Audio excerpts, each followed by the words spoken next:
name is Parish Smith, one half of the legendary rap group EPMD. Today, okay? So I'm looking forward to a good time. Awesome. Thank you.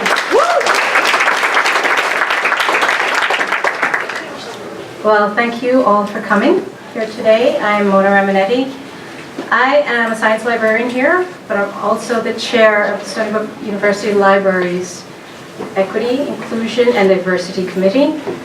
And last Wednesday, the Stony Brook campus kicked off its Black History Month with a terrific opening ceremony. Today's events are part of a spectacular lineup of events for this month. Our committee has joined forces with the Africana Studies Department, with the Music Department, and with our esteemed guests. Thank you very much. You're welcome. And just to bring you this event, the history of hip hop, we'll be showing clips from 3 documentaries, and there will be discussions between these 3 documentaries as they pertain to different issues in the film that we will see. And we invite you really to have conversation here, to have a discourse here. That this is basically one of the biggest pushes for this particular event. Ask the questions, have the discussions. So these discussions will be led by our esteemed panelists. Our first panelist, of course, will be Parish Smith. He is a hip hop artist from the very successful rap duo EPMD. Beginning in the late 1980s, they produced highly acclaimed works that garnered them 4 gold albums in a row. Their music incorporated rhythm and blues, reggae, rock. You quoted ZZ Top in one of your films. Yes. Funk. Parish Smith is a Long Island native. Brentwood, Long Island, yay. And I quote from the documentary series, Unsung, about EPMD and their rise and their success in the music world. And some of the quotes that I got from there are, EPMD, they came prepared to battle. EPMD is music. EPMD is blood, sweat, and tears. So please welcome again, one more time, Parish Smith.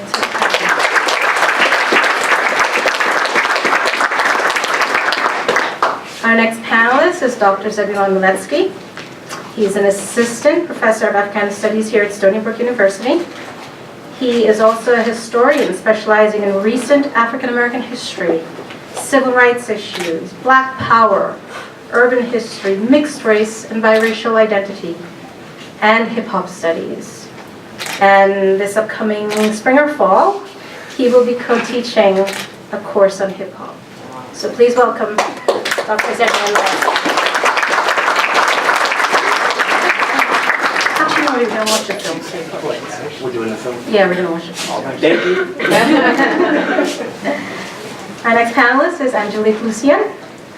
She's an advanced master's candidate in Africana Studies Department, and she has recently published a journal article about Middle Eastern hip hop. So please welcome Angelique.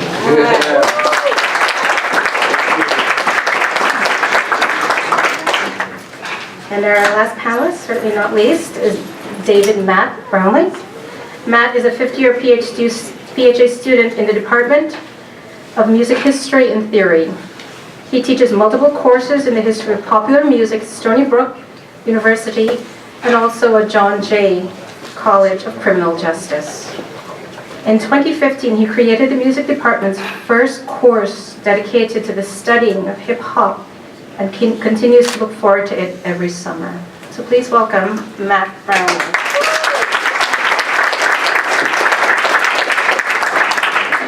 And our idea behind this event, again, I'll reiterate, is to really shed some insight into this American music phenomenon that has made an indelible mark on not only American history, but on the world as well.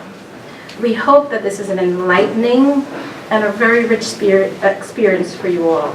So thank you, and we'll get started. So we'll start with the first film.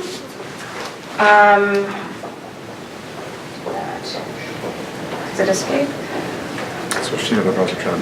Sorry? Switch to the other browser tab. What is that again? I'm sorry. First browser tab. First round, okay, there we go. Okay, and the first film, Parish, if you want to, if you would like to sit, we'll get another chair. So we're going to actually, you want to sit here now? We're going to start with the film Something for Nothing, and there are 4 clips. So I'll show 4 clips in succession, and then we can get the discussion going. Yes? So let's get moving.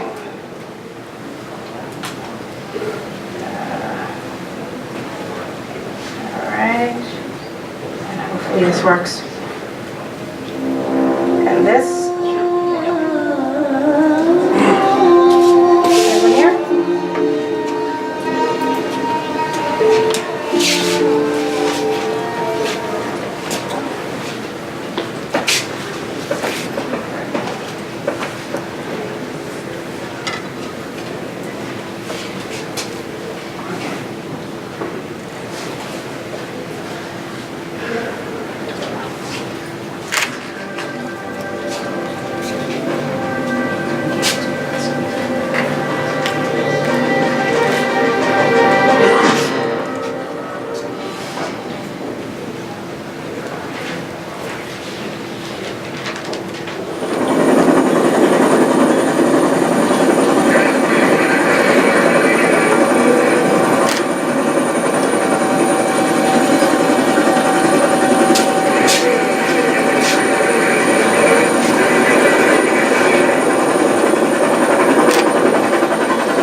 Film, and I really felt I had to do this movie because rap music saved my life. When I first heard rap, it just blew my mind. I ended up coming to New York and met with the masters, and they told me one thing: rap music requires skill. This film isn't about the money, the cars, the jewelry, the girls. This film is about the craft, what it takes to write a rap, what goes on inside the head of the masters. You go from the South Bronx all the way to the West Coast. This shows you how powerful rap music is, how it's changed the world. This isn't a game, this is the art of rap. Okay, the first time I ever tried to rhyme was Curtis Blow, okay, had a record, These Are the Breaks, and on the back, instead of calling it the instrumental, they called it the do-it-yourself version. Okay? And so you were supposed That's so dope. You were supposed to try to make your own fucking rhyme. So me and my man, yo, we go to the record store, we buy the record, we go to his house, you know, we play the original shit, then we flip it over to the do-it-yourself version. Yeah, we played that shit. Yeah, we just staring at this shit. Yo, we could not figure out how to where to begin, like, you know what I mean? Like, how do you do this? Like, and we ended up that day not doing nothing, like, you know what I mean? Yo, it was crazy. But I think what taught me how to rhyme was being such a fan. That's like the best rap story I ever fucking heard. Getting ready, standing there, put it on and go, the fuck? You know what I mean? I don't, you know what I mean? I don't know what the fuck to say. How do they do that? Like, you know what I mean?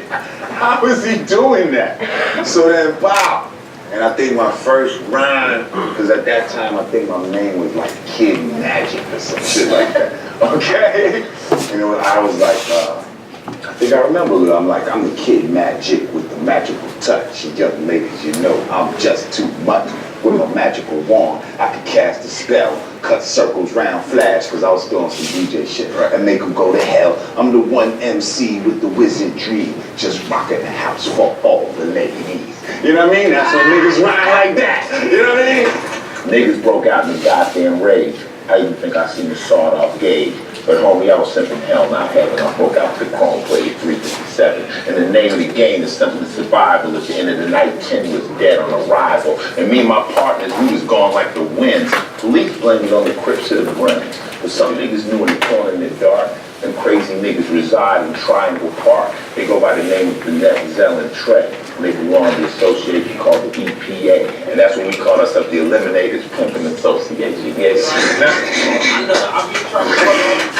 Now this, I was doing this, just how I entertained you, pre-rap. I had never heard rap. So I'm in the Army, and rap came out, and I could do that. But then I tried to do that rhyme over beat. It's not made for beat. Right. And I just started to try to write shit within the beat. And then I came home from the Army and I wanted to be a DJ, but I found out I would get more love on the mic. I was getting more attention. So I said, fuck it, I'll write some rhymes, and instead of carrying them speakers around, I would go from party to party and get rap. We created something from nothing with hip hop. That's what the whole spirit of hip hop is. See, because it was at a time when they were taking instruments and shit out of schools and all of that type of shit. See, black people used to be pretty musical back in the days. Like a motherfucker, it wasn't unusual for a motherfucker to know how to play the piano or guitar or some sort of horn or some shit like that. And at some point, all of that shit was removed from us, you know what I mean? Through economics and through, you know what I mean?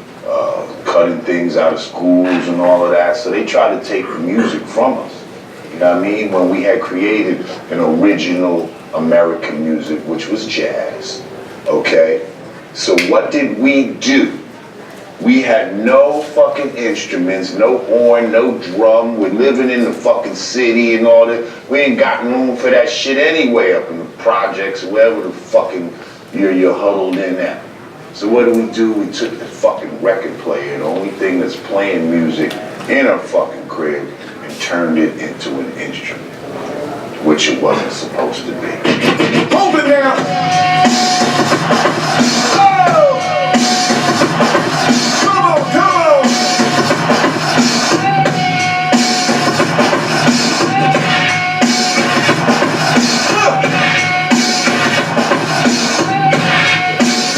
All right, so.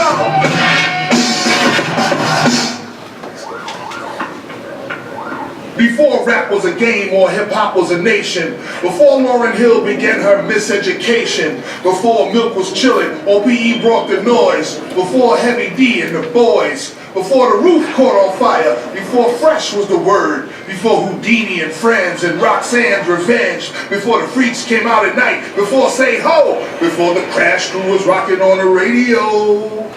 Before Whitney, Mariah, and J-Lo and Janet, before Bam and the Soul Sonic Force rocked the planet, before These Are the Breaks, before Hard Times, before the Sugar Hill Gang, and before Super Rhymes, before Reaganomics, before rappers got shot in their stomachs, before you found hip-hop and comics, before G's, before weed was trees, before going raw dog gave you a deadly disease, before haters, before thugs and perpetrators, before the alphas and before the betas, before beepers and cell phones and retro gods and FedEx food stamps and Metro cards, before cops was 5-0 or gas was answers, before all the b-boys turned into break dancers, before legs was crazy or outturned to Swayze, when my man said it's hot, humid and hazy.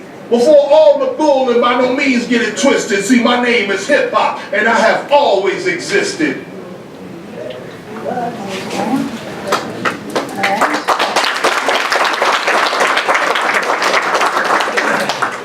We have another clip to go.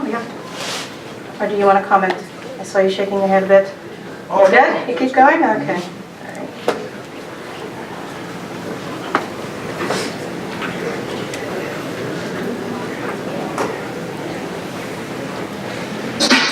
you want to be big in the hood, you got to do something special. The MC possesses the great gift of communication.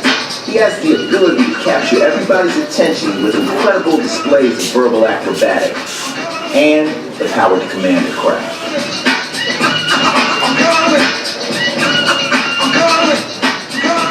What's the difference between a rapper and an MC? Well, a rapper is, someone that rhymes. I mean, you can consider Dr. Seuss a rapper. Right. That's someone that rhymes, You rhyme cat with hat, you can be considered a rapper. MC is someone that either has that party rocking skill or that lyrical skill. Right. W Fresh, Busy B.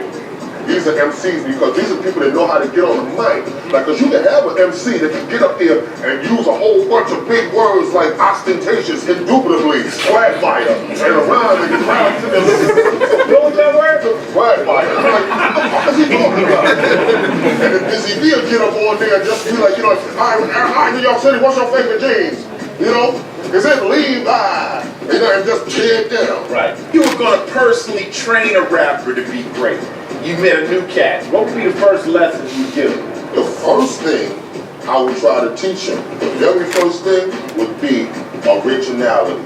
You know what I'm saying? I think that is so important because it's like, it's whenever you're following a trend, trends come and go. True. So when that trend is gone, you're gone. You're basing your career on a banging beat and a catchy hook. So you know what you just did? What'd you do? You just made the producer a star.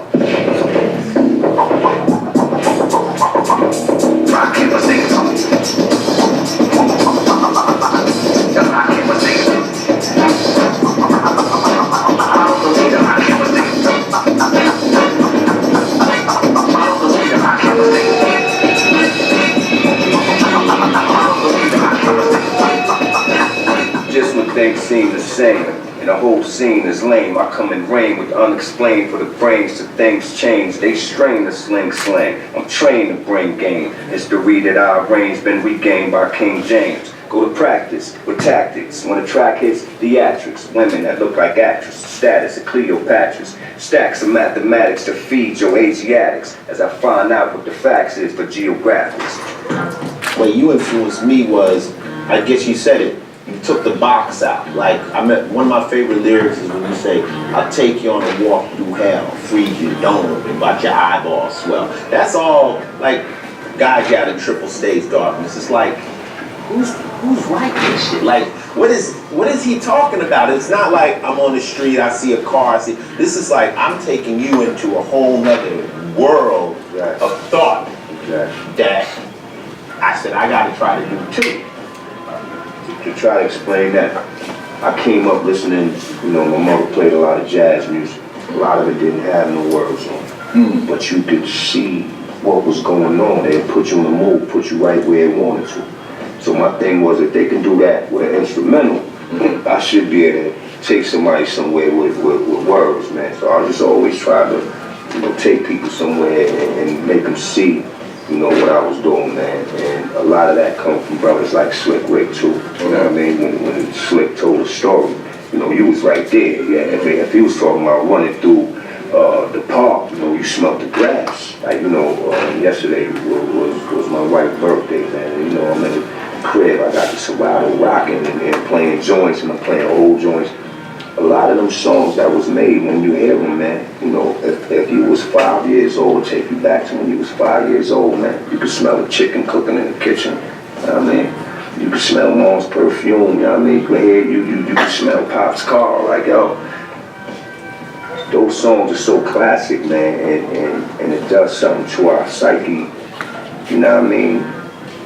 When I started writing, I tried to reach that knowing, you know what I mean? Like, if I do what I'm supposed to do on this record, maybe one day, somebody will feel the same way, I feel about, like when I hear Sexual Healing, or when you hear Let's Stay Together, Al Green. I read before that you said that you would break the music down into, like, in musical segments. Yeah. Could you elaborate on that? I try to start off with 16 dots on the paper. What? Start off with 16 dots on the paper. If it's a 16 bar rhyme, at least I know, what I'm dealing with. My thing was, if 4 bars was this long, my thing was, I got, I see like a graph in between them 4 bars. And within that, I could place so many words and so many syllables and so many words. And at times, if the beat was perfect, I can take it to the point where there's no other words you could put in that 4 bar. Even though you explained it, niggas can't do it. No time to sit moles with hostess. Never mind with the total grosses. I rip shows, stay focused, and split cheese with soldiers. While you hit trees and coasts, I spit flows that be ferocious. And with these explosives, I split seeds for Moses. Shine permanently, only my mind's concerning me. Fire burns in me eternally. Time's eternity follows eternal me. Being a mental infirmary, determinedly advanced technology better than Germany. Nah, man.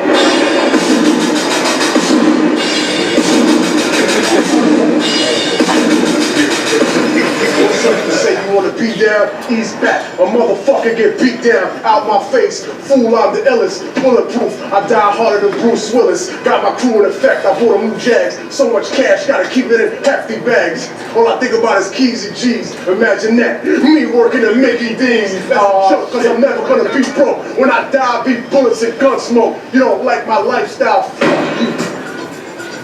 I love this. So you saying when you want to write the best lyrics, you physically make yourself hungry. That's just the way I do. I work out physically. That's another one too.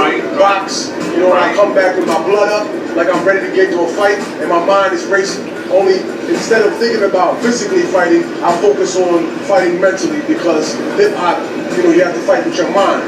Battles don't just come and I'm gonna see you in the street. I'm taking you apart first. Check it.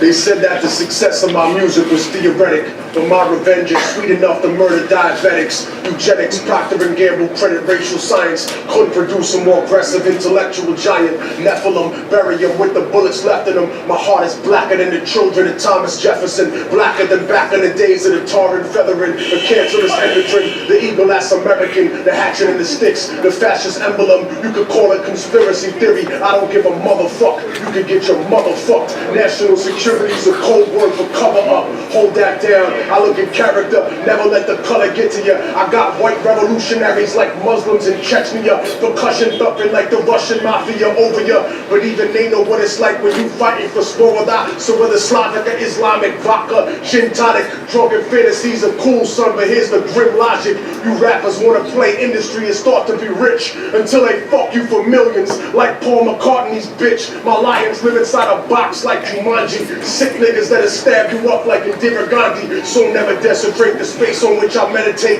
My thoughts rip through tank armored metal plate and start to resonate to the spot where Moses caused the sea to separate. The place that the prophet Muhammad started to levitate. The exact moment that Jesus rose dead awake. Acid harder became the Buddha that regenerates. Half a ball over, but I bring it home colder than dead soldiers. Soul patrol, a holder of knowledge. Nigga, fuck Dianetics. I'm like the whole library in Kemet with Anunnaki genetics.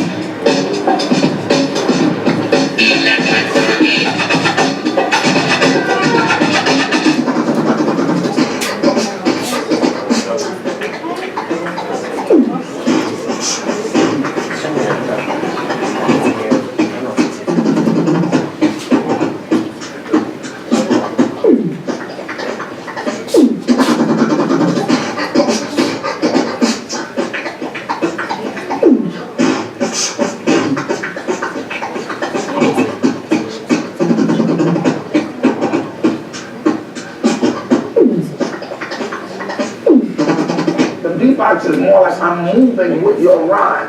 Like I'm moving with your rhyme rather than I'm just doing the beatbox like a drum machine. I'm in sync with you, spiritually. Accompanying. Right, it's like this.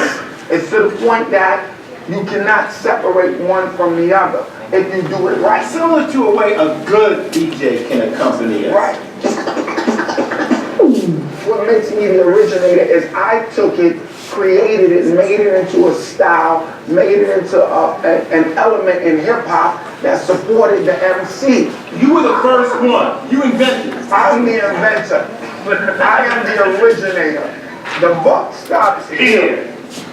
Can you, off the head, break out one of your favorite rhymes from any rapper, from any generation, from any time that you walk with that's just stuck in your head? I mean, for me, man, the three best MCs of all time is Melly Mel, Kumo D, and Grandmaster Cass. Right. Hands down. You got any rhymes off the I know all they rhymes. So don't say one, Just say one. Kumo D said, I rhyme 100 miles an hour with lightning speed and power. Sweetest of the sweet make an MC sour. Timber as a tower because I devour any MC and I can prove it now or a little bit later. I mean, come on, I can keep going. That's right. That's all I need. Yeah. And Cass said, I could play away till the break of day, put you on hold just like an OJ. Steal the feeling, make sure it's real, and if you go and get your brother, I won't peel. You know what I mean? And I crash and mash and get cold cash, smoke hash in a flash, and I won't stash. But see, the funny thing is each one of their styles are very different. Like Modi was technically extreme. I mean, like sharp. And then slickness and flavor was Cass. Melly Mel was spiritual. Oh. All right. So we're going to get the discussion started. We have a few more clips, but I think in the interest of time, and we'd like to get the discussion going. So come on up, panelists, and let's get moving.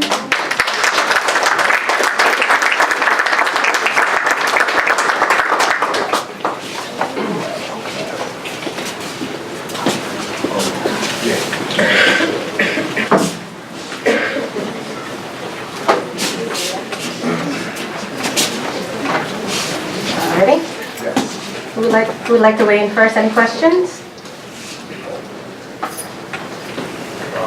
So we saw earlier, this guy was beatboxing. Do you think that like beatboxing is sort of a lost art in terms of hip hop? Do you really see that? You don't really see that too much often now. Or maybe you do. I don't really know, but I don't feel like you really see that much in music anymore. Do you think it's sort of a lost art, and if so, is that kind of like a bad thing in hip hop, or? No, that's a great question. The question is, do I think that beatboxing is a lost art? And the answer to that is no.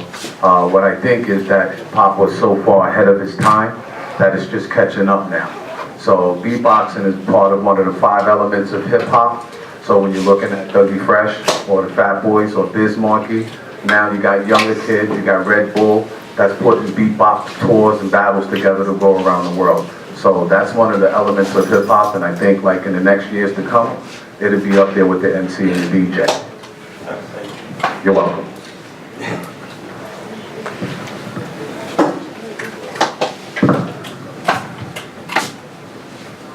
You know, I was just gonna, I had prepared a couple of remarks, and I'm not gonna read them now, but I was just thinking, you know, one thing that a lot of people don't realize is these days, you know, hip-hop has become part of the university. It's become part of libraries like this. I feel like the library kind of, you didn't edit out the video. You didn't edit out that video. It was pretty, this is real. This is happening. This is real hip-hop being discussed here, so it's real exciting. But one thing a lot of folks don't realize, you have artists, you have MCs, you have people who have been part of those 5 elements that he was just talking about, who are professors now at universities, who are visiting professors. So maybe coming soon to Stony Brook, I don't know. Yeah, you know, that's real. And so I wanted to say I'm real glad to be part of this and just to be up here with folks who are hip hop royalty. In my mind, it's kind of tight, you know. So I just wanted to say that. Thank you. Nah, that's real cool. We had a question over here.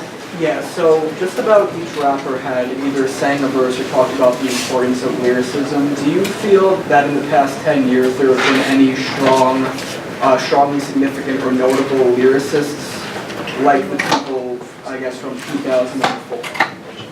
That's a great question. The question is, in the past 10 years, do I feel that any lyricist could compare back to the artists of my era? And, you know, there's some that you don't know, but the first that come to mind is Kendrick Lamar is a conscious artist.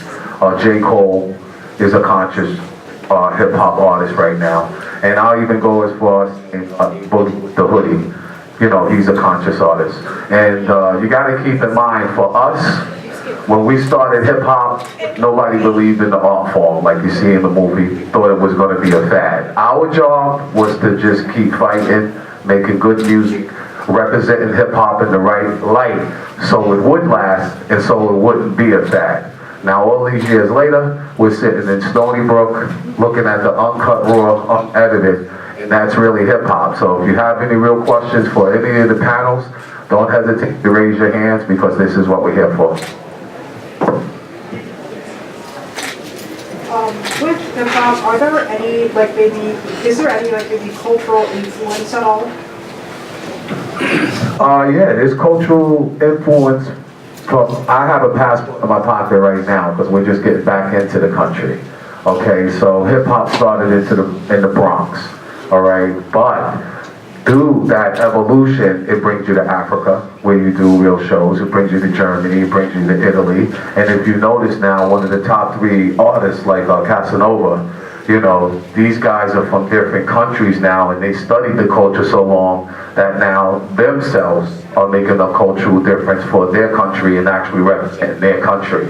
So before, back in the day, hip-hop was just looked at coming from the Mecca of New York or the West Coast or the Midwest, but now it's universal and international. So I think there is an outside influence that represents the terminology, you know, on the street language, or anybody hangs up, they always say one.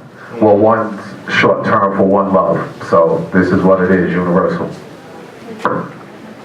I think we have another question over there. Hi, I just want to know what was it that inspired you guys when you first started to rap? When I think back, when EPMD first came out, we were all in high school, so it was like, that took a lot of courage to come out, and did you think it would be as successful as you are now back when you first started? That's a great question. Well, hip-hop was like a phenomenon where you was an outsider just praying to be a part of. So you can only hear it, unlike now, you have the internet, you have it play all day on radio. But for the peoples from my era, you all know we only got to hear hip-hop on Friday for 1 hour and hip-hop on Saturday for 1 hour, and then you have to wait a whole other week. Now you got Sirius Radio and the whole 9. For me, I've been around hip-hop since I was 12 or 13. So I have older brothers and sisters, so I always just had on top of Michael Jackson with the moonwalk coming out. Those were kind of like the same periods. So you just would have this imagination, like what Jamar said, and the minute you thought about a rhyme or making a beat or cutting, you would change your thought process, and then you kind of went into a realm. And either you came up with something or whack, to be straight up, you know. But you knew if you got one opportunity that you would have to represent, or you'd be back home in the hood telling a war story why you didn't make it. You know, if I could just chime in, and I think our graduate students as well, we got graduate students. Yes. Yeah, we want to make sure to hear from them. Just to the point that, if I may, Parish was making a moment ago, you know, aside from the point that was made in the film, that this really is they made something from nothing, which I think most of us know. But I think what you were speaking to a minute ago, the last question was really important, that little middle period where people weren't sure if hip-hop was gonna make it. Yeah, that's it. You know, and I just think like, you know, one track that a lot of times I think people, like, I'm a fan of Notorious B.I.G., Who Is It? But you know, he talks about that in one of his songs, you know, the Rappin' Duke. Remember Rappin' Duke? The ha. A lot of people don't know, like, we never thought that hip hop would take it this far. That was a song. The Rappin' Duke, the Duke was John Wayne, you know, and it was like a corny song. It was like a fake. They were imitating what you all was. It was a big song, big seller. That's right. Yeah, that's what I've read. but you know, but that whole point, you know, a lot of people don't know where that came from, you know. But that song is like the ha ha ha ha ha ha ha. So it's making fun of hip hop in a lot of ways, and I think it's just extraordinary how hip hop broke out of that, you know, mostly thanks to your, you know, what you all did. And oh, I got a lot of more things to say later. Well, to add on to that, that was part of one of the hardest part of our battles. There's a difference, you know, authentic hip hop, real hip hop from the heart, as opposed to crossover, I'm trying to get paid. And that's why EPMD is one of our biggest singles, the crossover, which we went gold on, because coming up, again, we had enough problems with people trashing the music and saying it wasn't going to make it. Then when an artist from your genre come out, and, you know, no pun intended, but when we're trying to establish the art form and the culture, and we're getting a good look, then you have pop artists that came out and started repping hip-hop like Ice Baby. Okay? So now, we're sitting here and we're like, yo, you know, we done did all of this work to represent hip-hop. Now you have somebody who's selling 5 times more records than us saying this is hip-hop. And that's why we thought it was very important to keep our music authentic. And then we come with a song like Crossover. The rap era's out of control, brother selling their soul, going, gone, another rapper sold. So it wasn't just like 1 or 2 or 3, like the back door was open, and it seemed like when the artist had an opportunity to represent, do you want the $1 million? If you represent, you get the long term, and then you still be sitting here like this 30 years later. Or if you took the $1 million, it was like she said on there, so one hit wonder, and then nobody knows you a year later. Wow, we have a lot of questions. Get started with the young man over here. Yes. Do you think the battle rap is like emerging, it's like retaining popularity? You know, they're even doing like pay-per-view specials or streaming online. Do you think that has a place in like the modern interpretation of hip hop? Like, how do you feel about the battle rap culture specifically? Well, I love the battle rap culture, because anything that's representing hip hop under the hip hop umbrella is a real plus. You got to think, like, some of us are still here, but then some of our colleagues are not here. You know, they paid the ultimate price for the music, okay? But with battle rap, it's kind of like you're not even trying to make a record. You really love the art form that much that you're going to go up against another guy. So, you know, to give you an analogy, it's kind of like boxing in the UFC. Okay, boxing is the ultimate sport, but UFC is still a big up-and-coming sport running parallel to the main event. So, yeah, I'm with the battle rap. Do you have a favorite one in particular? Well, it keeps changing. So every now and then, and you know, it's actually helping the culture, because you got the battle rappers, and then you got the people who's just benefiting off of battle rap. So in the beginning, you know, you follow all of these guys like Murder Mook and all of these guys, and then, you know, when the money comes into play, then you got to realize, like, what's authentic and what's being done for ratings. You know, because don't forget, hip-hop is still establishing itself. And the beauty of it is, like he said, in the beginning, we was fighting for it to be a fad. But then after we had the East Coast, West Coast, and we lost Biggie and Pac, and then it went super pop, we began to put the pieces together.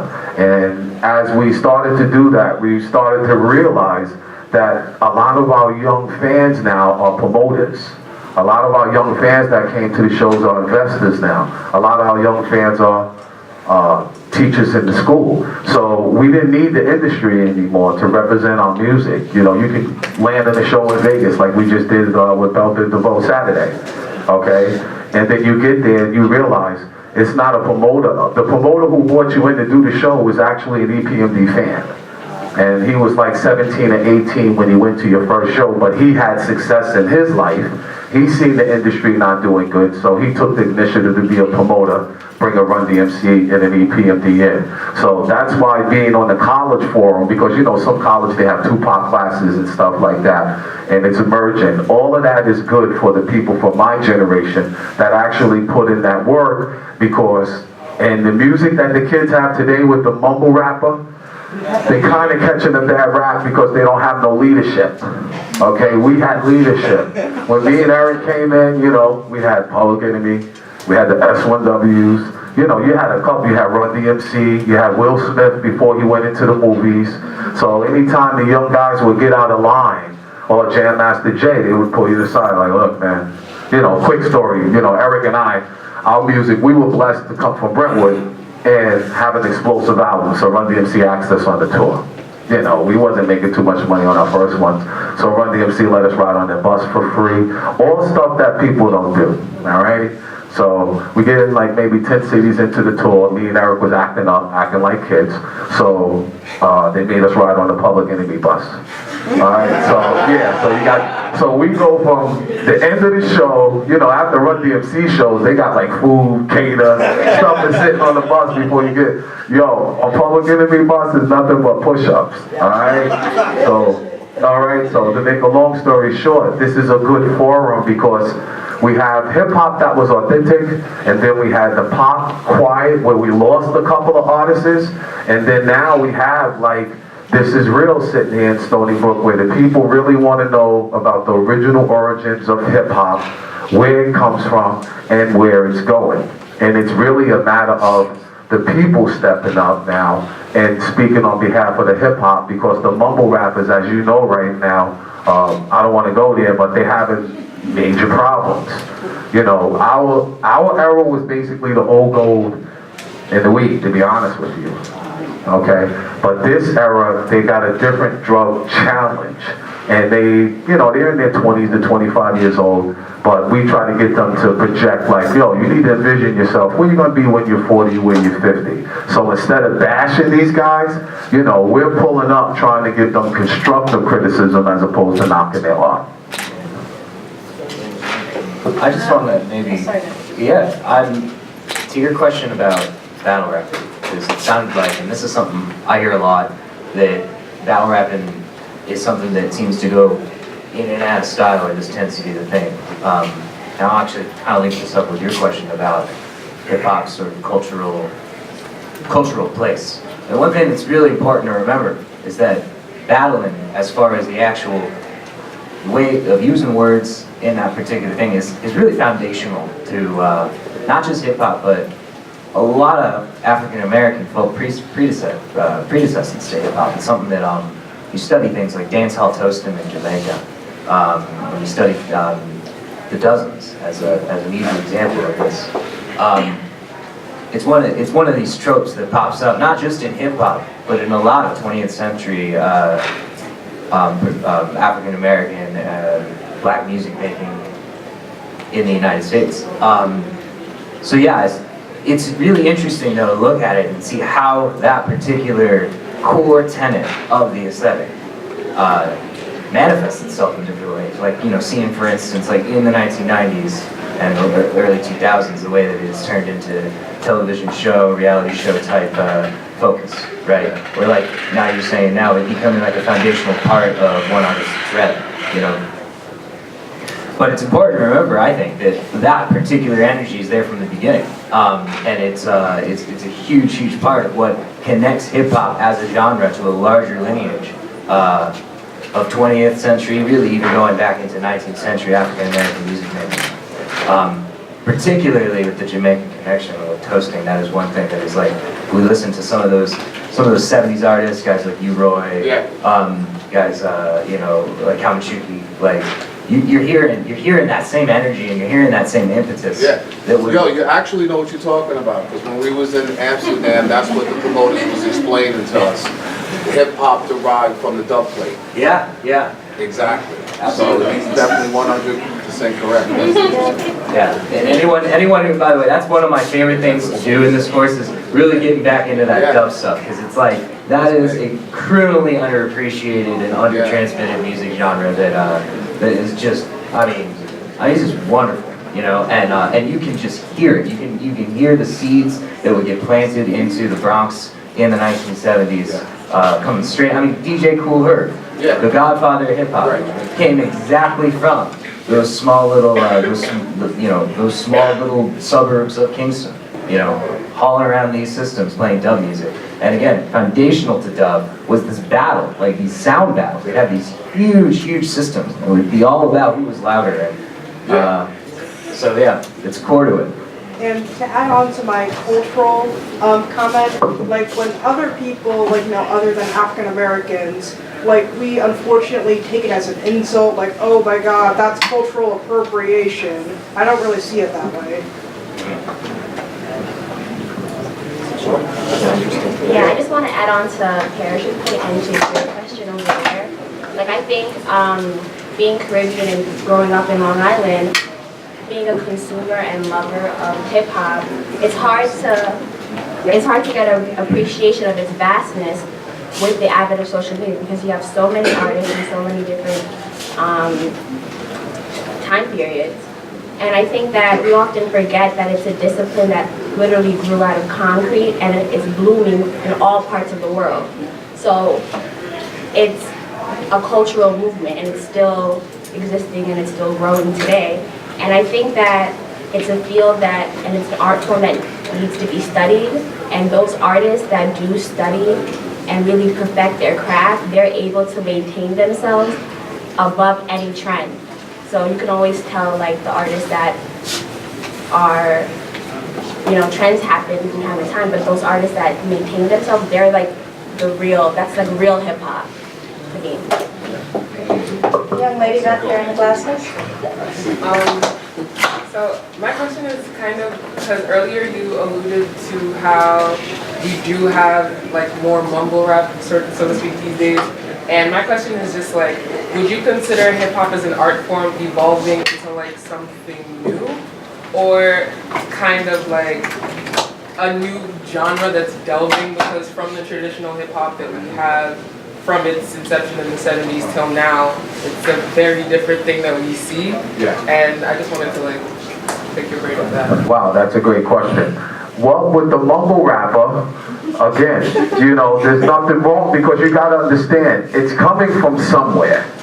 So when you go in the studio, you turn on the beat, and then the microphone's there, and you got your headphones on, there's a reason why they're saying what they're saying, okay? And then you, as a hip-hop connoisseur, you know, you gotta look at the age and the time span when they grew up in, you know. So the artists who are rapping now, to just keep the 100, this is the Xbox, Atari, PlayStation, PS4, when they were just at home having to fend for self. Okay, and what we've learned, instead of knocking somebody art, because Run DMC made it clear to us, they would never come in our session and say, hey, you and Eric need to change the name to You Gots to Chill, or why is your name EPMD? You support it, because what we're finding out now, like what he says with the dub plates, the world is aware of how huge hip hop is, so now they're working around it to accommodate it. So you no longer have to carry the big speakers or the crates, because now you have Serato. You don't need the big speakers no more, because now you have the pill speaker that's this big and can sound this whole room. So it's supposed to evolve with the youth, because hip hop is a youthful game. It's just that hip hop is still, as long as it may have seen it's been there, it's still in its early state. And to me, it's like a runaway train, okay? And to me, I honestly believe it's you against yourself, and how you present your music and how true you stay to the art form. So if you can come back every year, 30 years later, making classic hits, then you're going to make it, for the simple fact that in the technology era right now, the touring is in the money. So you can't just go to the studio and make an album, because CDs aren't selling no more. Downloads is almost gone. Now we're rolling into the streaming. In order to maximize on the streaming, you can't just sit behind a computer no more. You got to step out there and be like, yo, what up, Germany? Yo, what's up, Alaska? Yo, what's up, Norway, Finland, Ice? Is that a penguin? Yo, it'd be like, no, it'd be like that. So if you're a lazy artist, then you're not going to make it. But if the music is in your heart, okay, then you got a shot. My whole point, me and my partner Eric Sermon always talk, we can't complain, because somewhere along the journey, the people from our era stopped working and started looking and watching. And you know, we come from the era of where you're not supposed to be a talker, you're supposed to be a doer. So that's why we're getting back to work doing what we do, but we also support the artists of this generation, because hip hop as a whole goes back to one love. Don't forget SoundCloud. Yeah, SoundCloud, which, you know, me, myself, I don't mess with that, because the hacking's easy on that. Can I add actually to that really quick? I'm a music historian, right? I'm in the music department, I studied music history, and one thing we do with music history, I mean, we do lots of different histories, but we look for genres in music histories, and that's a really common way of telling these stories, right?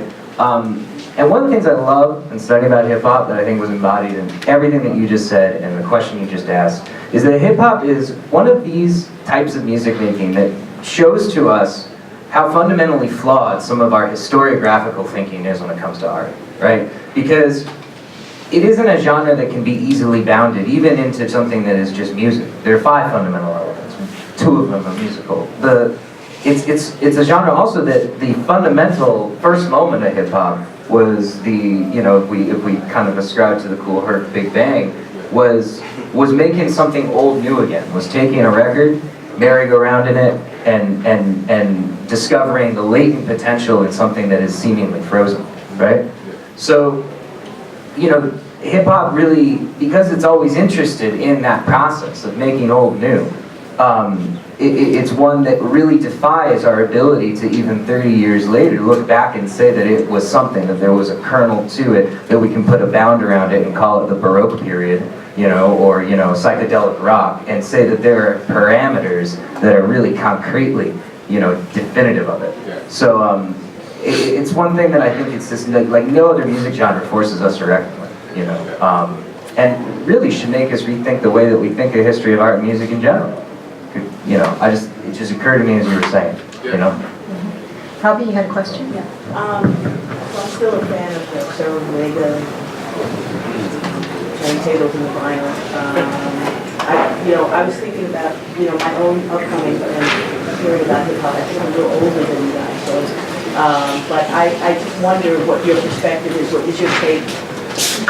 I just wonder what your take is on the bravado, if you will, for lack of a better term, especially when it comes to battling and so on and so forth, but the bravado aspect of hip-hop and what that means and why it emerged the way it did. Well, I'm one of the ones who do the business and the work side on top of being an artist. And what it looks like to me, hip-hop was minding its business and they got kidnapped to keep it whatever which way.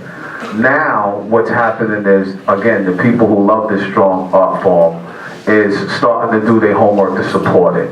So we're in the early stages to answer the question, like, vinyl is big right now. It was quiet, but now it's making a super comeback. Okay, the independent label was gone. Now the independent label's coming back, and the majors is backing up. One of the biggest things that we had an artist named Dr. Dre, and they made it super worldwide on a worldwide platform, so now hip-hop's getting a good look. But the authentic DJs, like the DJ Scratchers and the DJs 4-5 and Diamond the Artists, they still strictly vinyl, the Biz Marquies. They still hunt for the 45 records.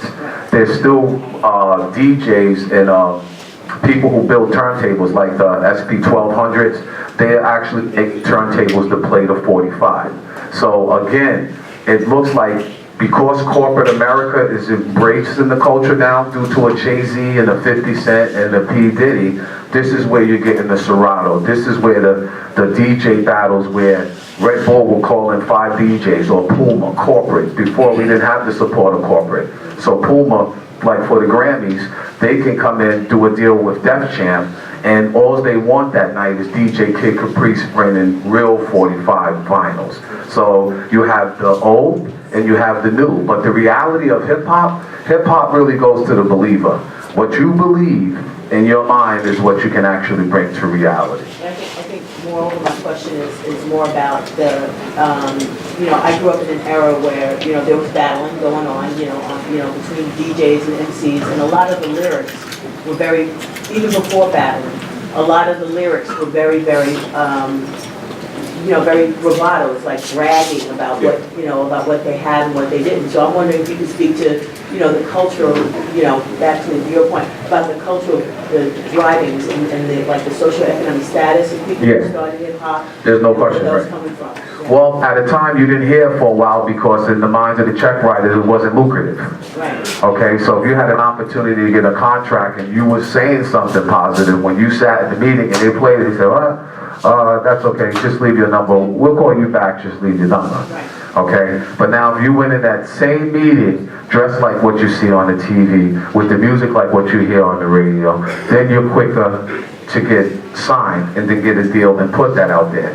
But because that's not selling no more, and it goes back to the mumble rapper, like you gotta think, a mumble rapper 30 years from now on a reunion, can you see people 30 years older now going in the venue and jumping around like that and dressing like that? The chances of that is zero. This is stuff that we talk about.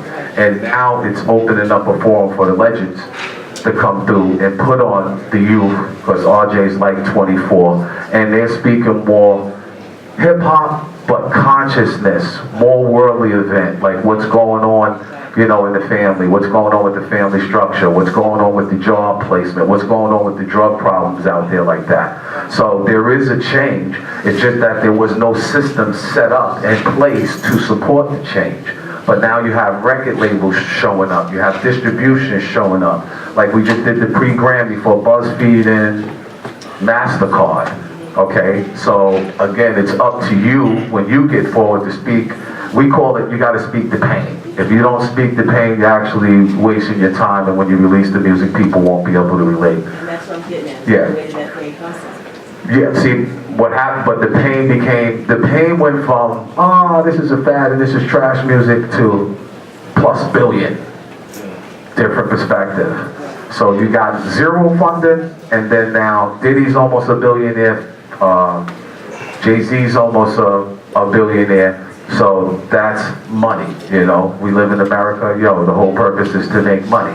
But then you have this art form, hip-hop, where people are coming from the heart, they're seeing what's going on in their neighborhood, all across the planet. And now a lane is being created because people are realizing it was the pain and the reality of what we was rapping about is what made this take off like this.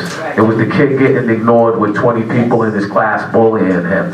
It was the short girl who didn't think she could rap or she ain't have no bars, and Latifah said, UNITY, okay?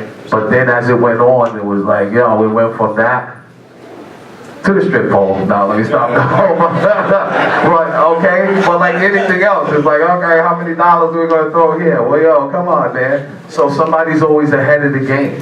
And, me being in the game for as long as I've been, I've noticed, like I said, the 5 elements, hip-hop is getting the support that it actually needs. So it's actually on the artist, the manager, the producer, the breakdancer, the beatboxer, or whatever he believes. You want to sell 2 records? That's what you're going to do. You want to be a big manager? Whatever you believe. And that's the easy part. They get the money in the house and the cars, and then try to balance that, and then still maintain your status. So it's all, again, it's up to you. It's you against yourself. Your community and your people believe in you. You're going through all of these states. Every dressing room has like 3 bottles of Hennessy, 3 bottles of Grey Goose. Anything you want is right there at your feet for free. So it goes back to you and the discipline that you have within and the respect you have for your community, how you gonna represent. Okay, we'll take one more question and we'll have to move on. Just to speak on what you were saying before, about how I'm being able to see that your studio or the session and never disrespected what you were doing. I feel like that should kind of be how people look at music today. Even though a lot of it, I'm 22 right now. So I feel like the era that I grew up in was, I got all of what was in the 90s, just based on what my mother was listening to, my brother, and I also have what's going on today. And we should never like trash what's going on today, because if you think about it, like nobody 10 or 15 years ago was selling out MSG for 6 nights in a row.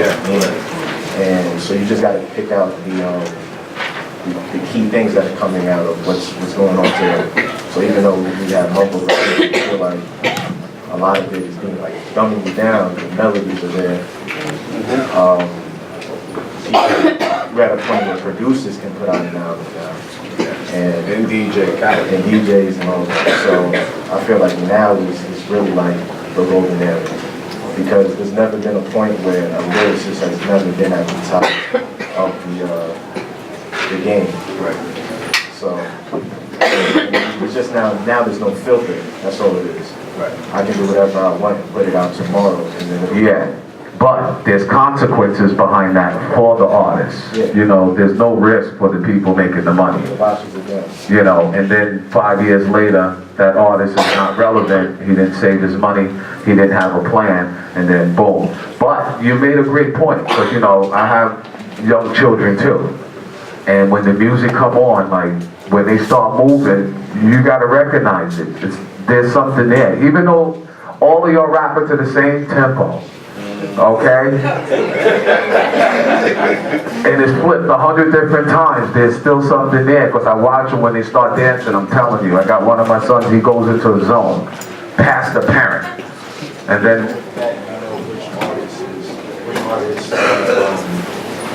You know which ones are just coming pretty quick. Come up, and the other ones that is making 10 years from now. So you can look at them and say, from this music that we're making, it's kind of like it's time. yeah, exactly, because with the music comes the fast pace. Again, like, you know, we're here.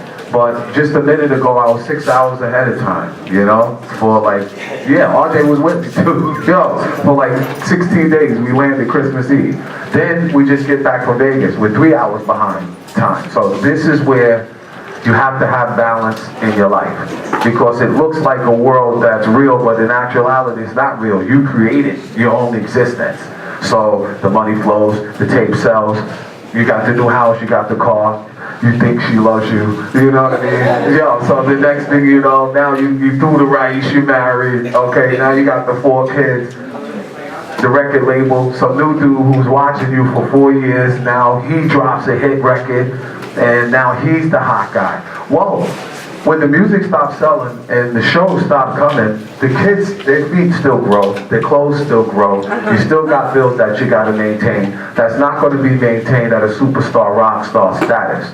So that's why they always drilled in our head, always surround yourself with people who are smarter than you.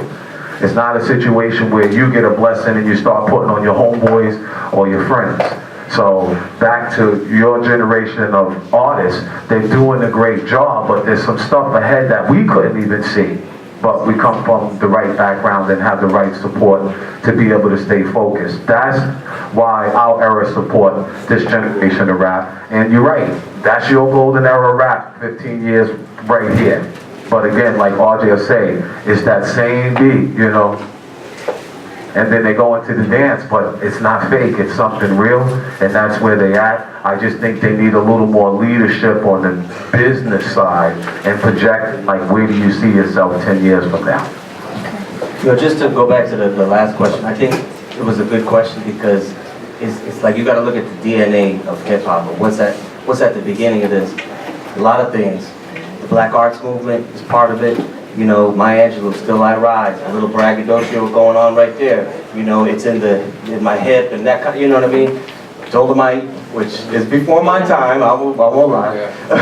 but you know, was exposed to it, and you see that those early forms, the last poets, you know, rapping, you know, talking over a beat. And don't forget, like, the whole thing about, like, especially MCing, and especially, I mean, to say b-boying, dancing, the dance element of hip-hop.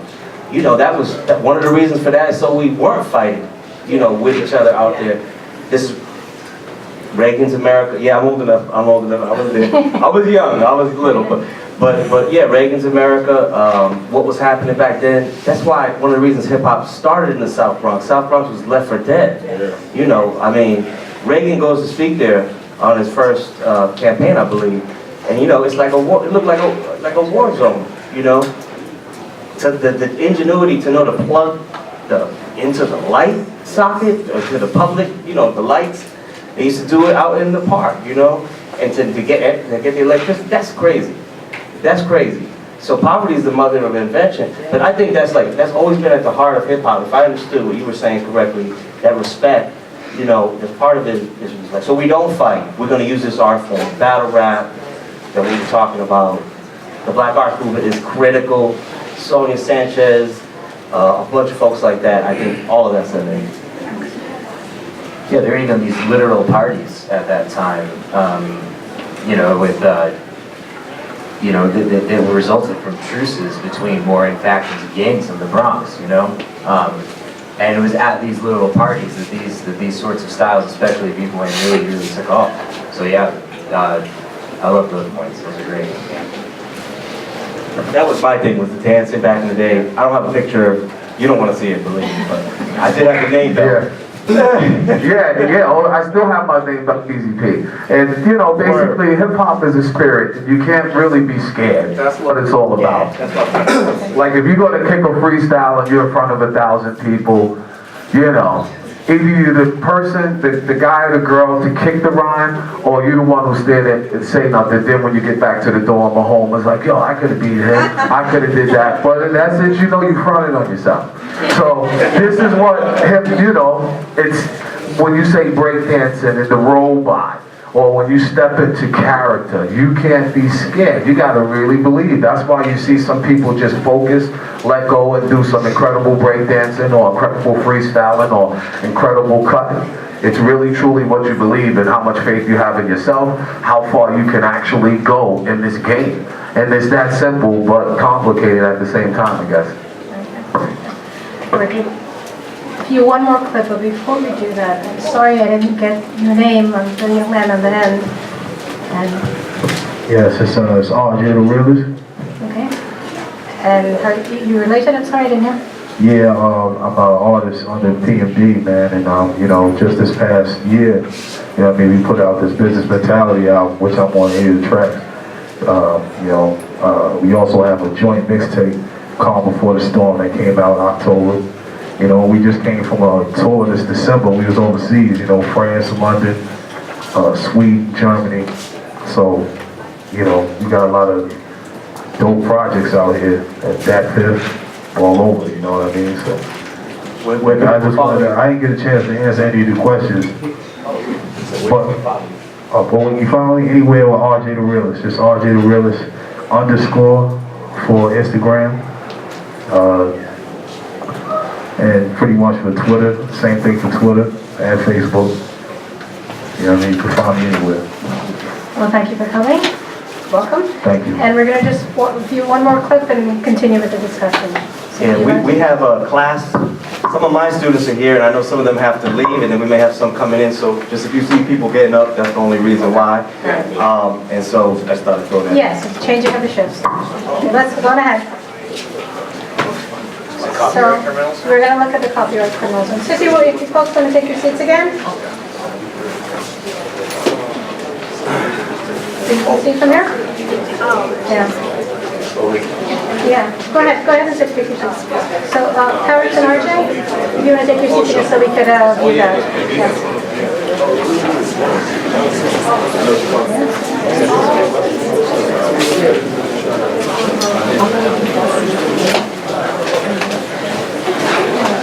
Okay, there we go.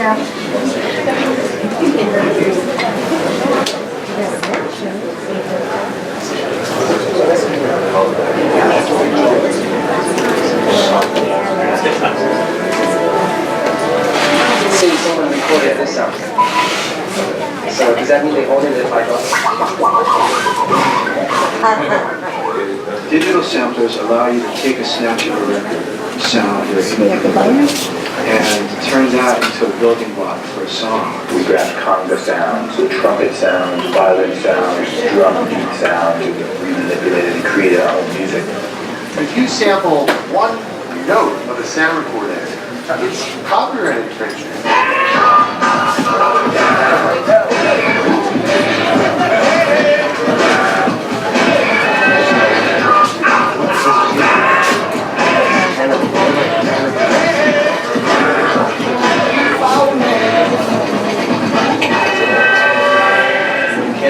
A record that's made up of everybody else's records and not pay them for it. You pay for guitar, you pay for piano, you pay for anything else that you make a song with. By ignoring the rules, they came up with a whole new way of thinking about music. It's actually taking sounds and meshing them together and putting them all in time to come up with something totally different. At the end of the day, the court said, not only is this copyright infringement, but we see criminal prosecution. We never anticipated, like, getting someone to paid for James Brown going. And that's it. I didn't even know what sampling was, and I didn't know anything about it until people said, they're sampling your drums. We live in a remix culture now, and the laws have to change to be able to help that culture do what it has to do.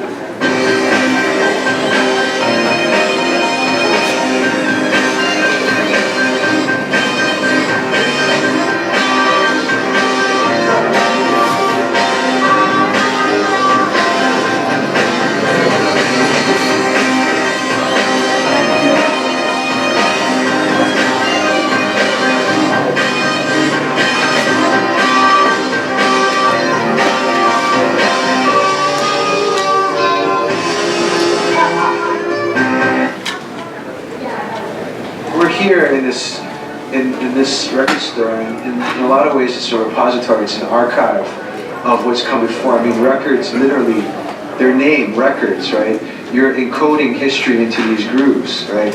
So DJs, by taking these records and playing them back, are giving us snatches of our history. They're giving a reinterpretation of that history to us in the present day. For me, the most definitive sound in hip-hop is like the sound of a needle skipping over a scratchy record, like the sample sound. Good appropriated sample. It has good quality of its own, and it has a strong reference that evokes cultural resonance as well. In sampling the way it's conventionally used, you are supposed to be able to understand what you're listening to, and that's because what you're listening to has its own qualities, its own importance. That's what's cool about sampling, that it transports the listener if they're willing to move in that pathway back to a specific action. So it's sort of like an archive of memories of real experiences.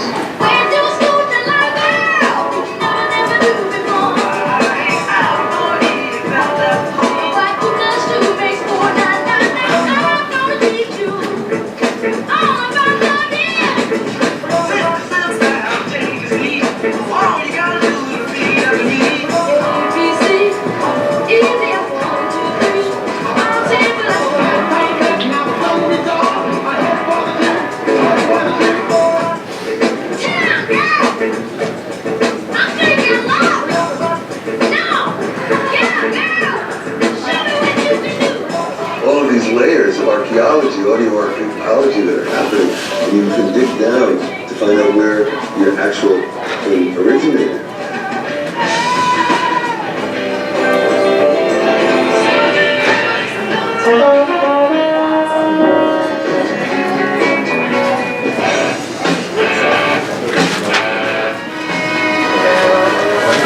The view on the traditional side was this is a very lazy way of songwriting and making records. I've made records with a lot of people. Probably the most famous would be Nirvana, Pixies, Jimmy Page and Robert Plant of Led Zeppelin. As a creative tool, like for someone to use a sample of an existing piece of music for their music, I think it's extraordinarily lazy artistic choice. It's much easier to take something that is already awesome and play it again with your name on it.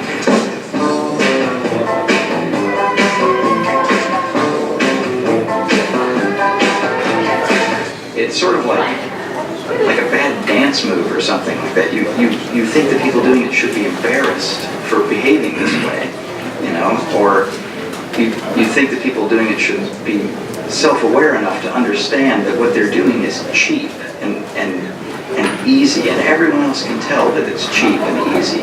Rock and roll was too lazy. You know, 3-chord blues, you know, everybody would look down on basic rock and roll when people like said, that's not music, bop, bop, and loom.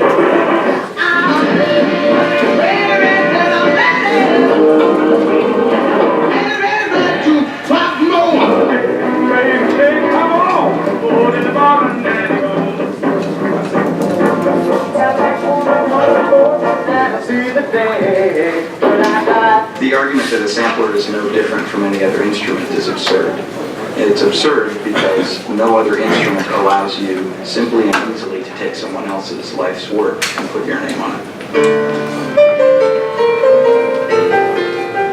Perhaps it's a little easier to take a piece of music than it is to learn how to play guitar or something.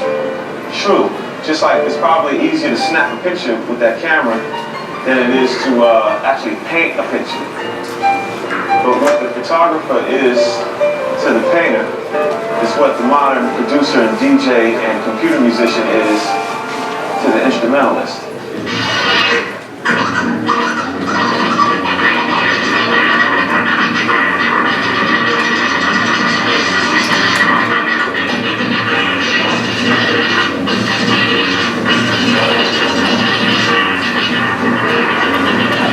The turntable is the newest instrument. The turntables are more rhythmically complex than any other instrument based on the fact that what you can do with a fader and your hand playing at the same time, no guitar player or a horn player could play that fast.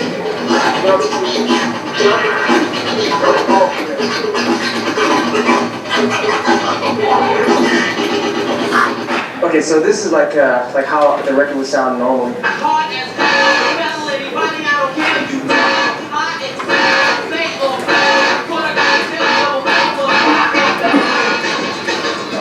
Right. So then, I guess to destroy it, you would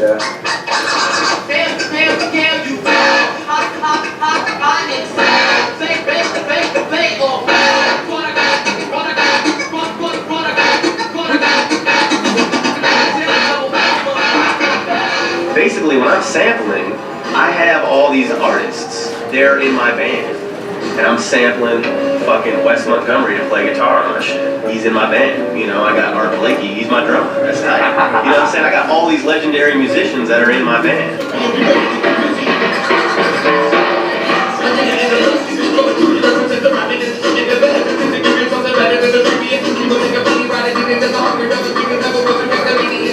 People who are suing or don't understand what's so great about sample-based music really need to like see it happen over the course of a year. It's not, you don't just go to a store, grab one record, put it down, sample it, bang it out, and that's it. You know, like there's a process. Always buying records, searching, and like sometimes we find the old silver apple, record or something like that, and then listen one very short part. That bass line. So essentially what they were all doing is they were beat miners. You know what I mean? They were like mining old records for those break sections, like basically 70s funk records.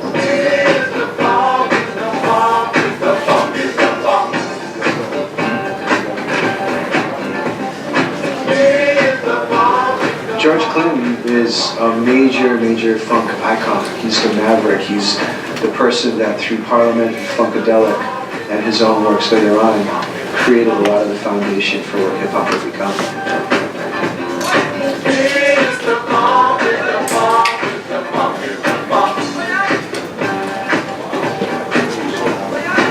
Funk is the DNA in hip-hop. It was less EQ than most records, so it left a lot of room for samplers to put their own sound to it. I don't think they thought of it like that, but it just, that raw sound seemed to appeal to them, the drums and guitar. A lot of records back in time has a really good sound, like James Brown. The beats are just so fat.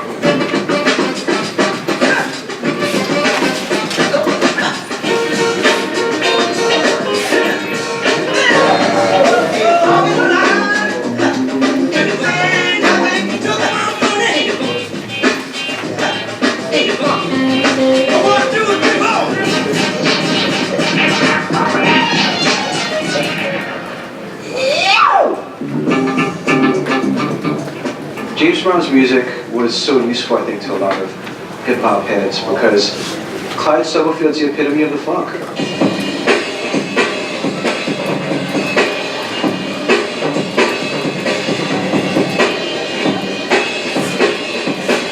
When I sat down, I just started playing a beat, something simple, and everybody joined in. And then Brown came in and put the lyrics to it, and it was called Funky Drum. thing I know, all the rap artists was using the sampling. I went, okay, why didn't they choose something else like Cold Sweat, I Got the Feeling or something, you know, but they chose that. So.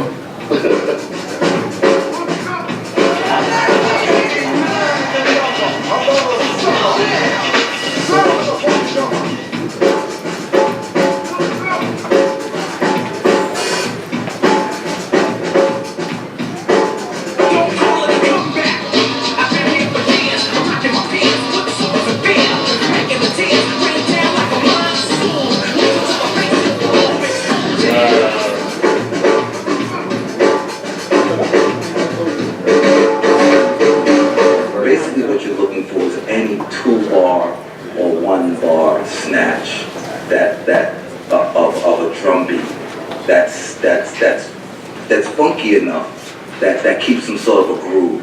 So that could be anywhere. So you're looking for breaks from any record, you know, whether it's Sly Stone, Herman Kelly and Life, you know, whether it's something that's in a Kool and the Gang record. As long as it was 2 bars, it was just enough for a DJ to catch it. And it's low.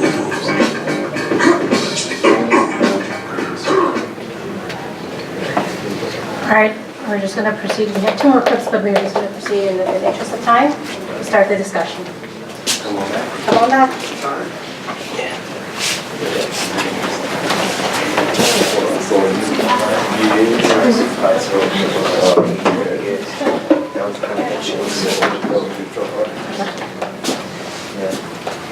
Hi.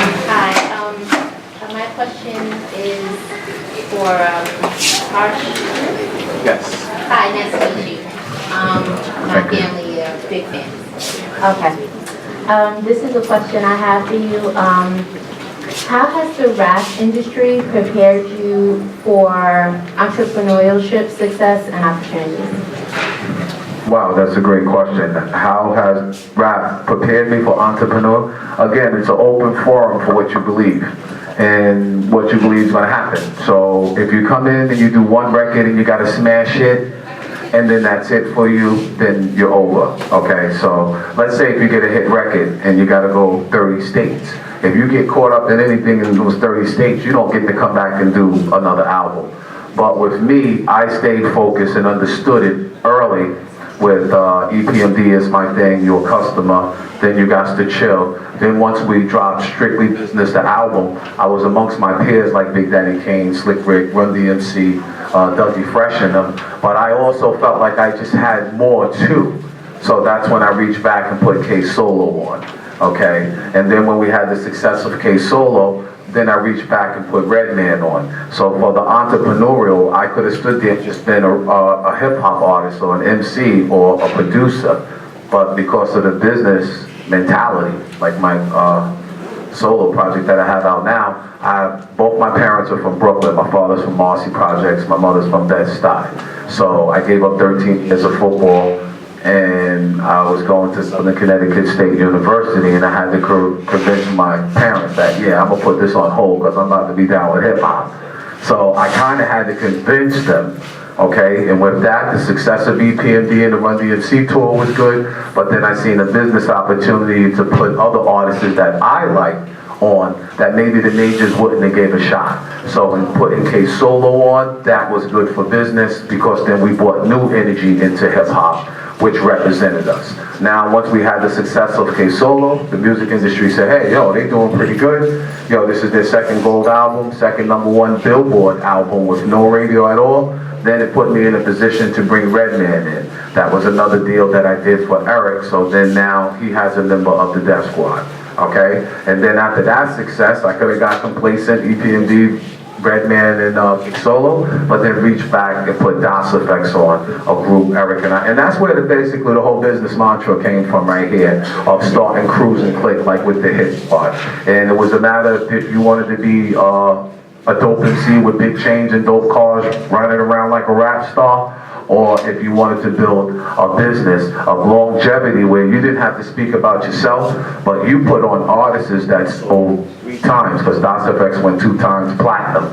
and then they went around and represented us. And then outside of that, then it gave you an opportunity to get involved with real estate in event that the music slowed up. So from an entrepreneurial, it's always there, whether you wanted to be a producer or an MC or actually a manager or actually put artists on. I did all the above.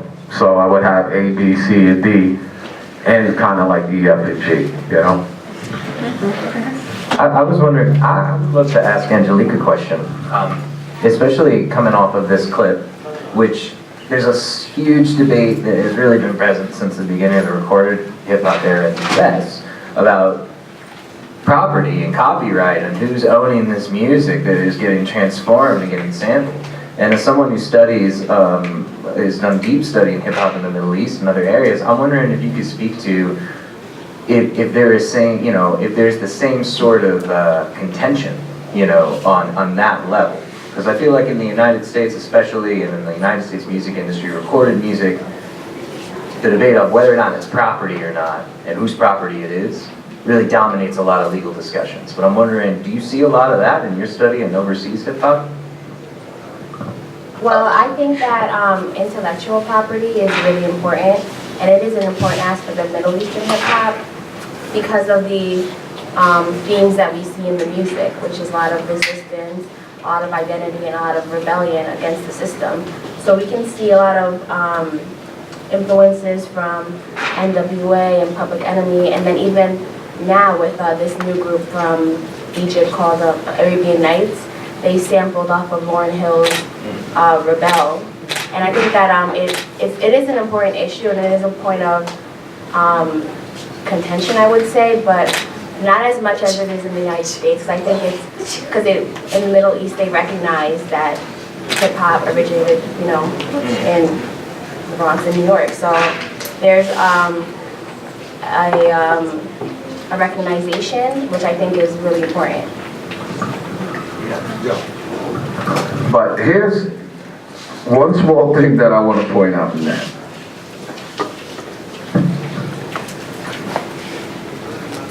When you're dealing with what I saw there that was interested in copyright criminals. When we first started and they thought hip hop was going to be a fad, nobody cared, so the music didn't mean nothing, okay? And at that time, a lot of the artists from this, we didn't even realize that the 70s and 80s was that far right behind us. There's really nothing after that, the 60s and the 50s, okay? So with that being said, when we was making this music in the early part of hip hop, when it was calling it trash, the original publishers and the original people who owned their masters owned it. So when you was dealing, EPMD is the most sampled group in hip hop history. So we started sampling companies, like that's the reason why they exist, because they couldn't keep up with us. But the problem happened when it became lucrative. So what would happen is if this person owned this and they were struggling in life, somebody would show up and say, hey, yo, I know that's a big record. I'll give you $50,000 for that if you sell me that. And then a person in a tight situation with no money, they'll sell it and give the $50,000. And then now they're back over here. And then sometimes the people who buy the new music aren't even into music, so it becomes a business. The true question is if the artist didn't pick up that old record that was sitting there doing nothing, that nobody wouldn't have recognized, would it be getting the recognition that it is getting to even have an argument? And if there is an argument, when you do come to the table to negotiate, do good business, because sometimes the situation in those cases is all or nothing, and then the song goes back to sitting on the shelf collecting dust. So I just wanted to point that out. There's a difference between when the artist owned the music and you was dealing with them direct, than when businesses bought the music. Then it was like something that an artist would have charged you $1,000 for to use. Now that the business corporate owned it, they'd be like, oh yeah, you want to use that? That's going to cost you 10 grand. So you just leave the song alone, and then that's a hit that's never made. How you doing, Brother Parish and panelists? All right. I want to go to a point that Dr. Miletsky brought up a little earlier about hip-hop and education. And I didn't know even Lloyd Jamar's story about like how he started out, like listening to you all and understand like there's a process to this. how do you all feel about having more artists, I say from the 80s and the 90s, becoming like professors or teaching us kind of stuff in like, elementary school or high school or middle school, just so people can understand, like, this is this is an original art form. But we, like I said, it's been, I would use the word bastardized in a way that it really has to give them respect to the fact that it came from nothing, but now it's multi-billion type of industry. So how do you all feel about bringing that into, this is everybody, especially our parish, but how do you feel about the hip-hop infused in the education system? Well, for us who's been fighting since the late 80s, it's the best thing that could ever happen. Because before, behind the scenes, in the shadows where you couldn't see, it was always like hostage negotiation just to take a step forward. But now that hip-hop is universal and international, that was the whole point. To spread the love, for it to get in the educational system, and then now it's on a whole nother level and just limited to the streets where you've seen what happened with Biggie Pop.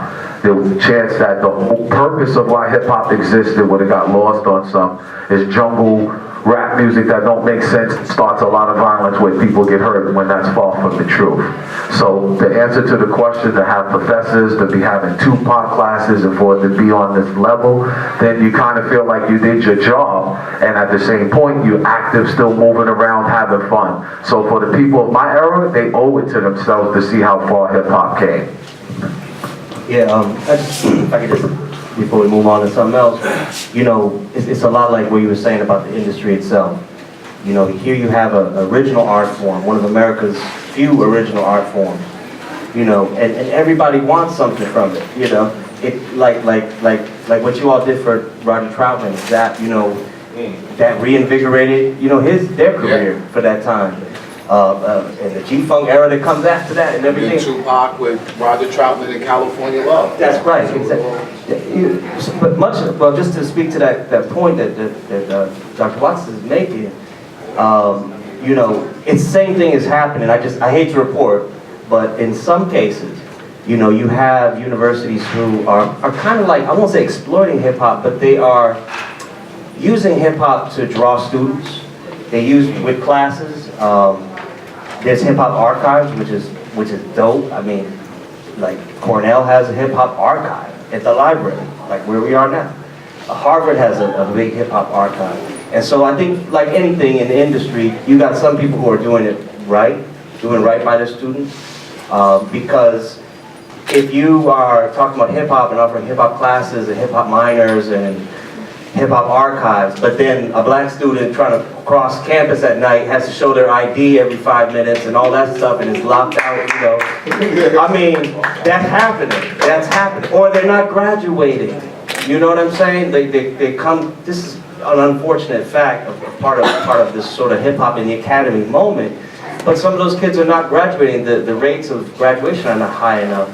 So I think it's, you know, important to just to emphasize that, you know, if universities are going to be about hip hop, which is mind-blowing, you know, they never thought we'd make it this far. You know, hip hop studies is a thing. There's hip hop book series. Think about KRS-One, you know, it started teaching and what I was in middle school when EPMD came out, and our minds were blown. We're like, this is a different sound. There's something different about it, and it was the funk and it was the sampling that really, that was part of it for us. Yeah. Well, what you have to realize is, I think hip-hop was so far ahead of its time, and with social media and the technology right now, you have to give it its time to catch up with itself. You know, I'm a strong believer of that. There should be no pressure or no stress, because stress and pressure, you know how that goes. Things don't normally work out with that. But in hip-hop, again, it's its true art form, and you can't force it, but these are the times that we're in. And I really think that's why God put hip-hop here, because we talk in our talks, like, can you imagine if there's no hip-hop, what would you be doing? Where would you be in life? And again, it's another avenue. If you believe in yourself, if you're able to have the strength in yourself to meditate, you know, in this vast technology, like all of this stuff. And you have to realize, a lot of the founding fathers, for whatever reason or another, is not here anymore. Okay, so you gotta go from looking at this art form and admiring this art form to realizing like anyone in here could be the next person to actually help this culture, whether it's finances, whether it's in the library doing this, whether it's educating. It's on us as a whole, all colors, all countries, to nurture this culture that got started back there in Cedric and Cedar. Thank you.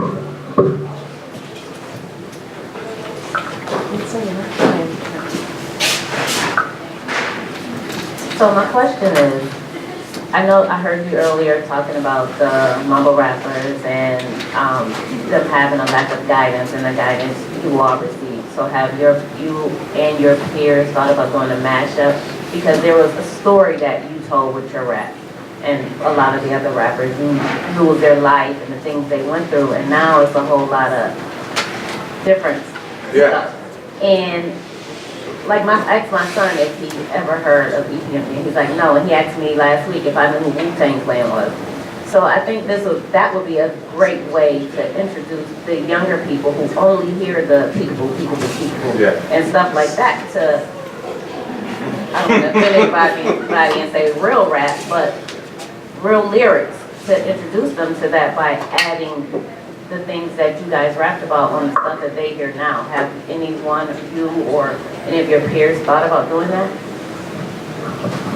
Yeah, basically that's why RJ, who's 24, it's basically the same thing we did with Redman and Dosifex back there in the 90s. In 2018, you have to bring an artist that's from where they from, that speaks the way they speak, that can relate to what he's saying, but he's kind of connected to the legends in the boom bap, so he gets the best of both worlds. Because what I found, nobody responds well when they feel you're talking down to them, okay? But the music speaks for itself, so a lot of the old EPMD classic tracks, they say leave them the same, but then open up 16 bars to put a new artist in between there. The whole point is to open up dialogue, so there's communication with their generation and our generation as a whole, so the culture can move forward.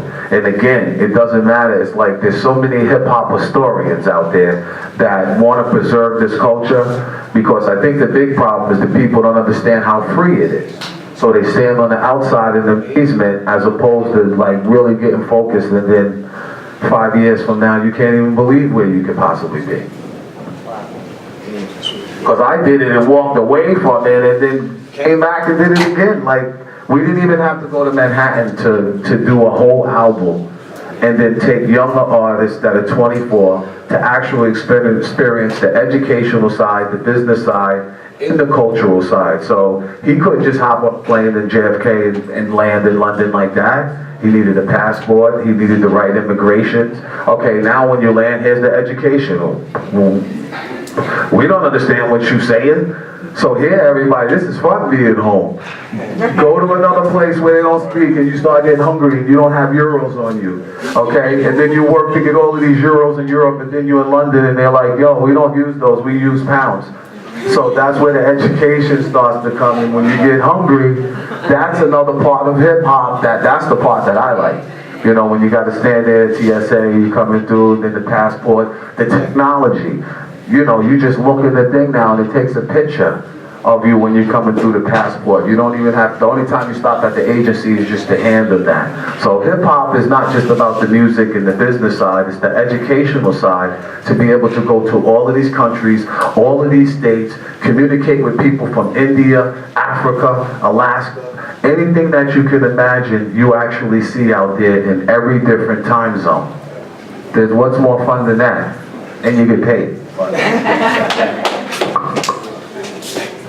So I'm curious, as members of academia and members of the rap and R&B community, when you're evaluating the people who come out with their music and everything, how do you determine the greatness of what they're coming out with? Like, what are the top qualities that you look for as somebody who's been around the community for so long, or as somebody studying it, or who's coming up?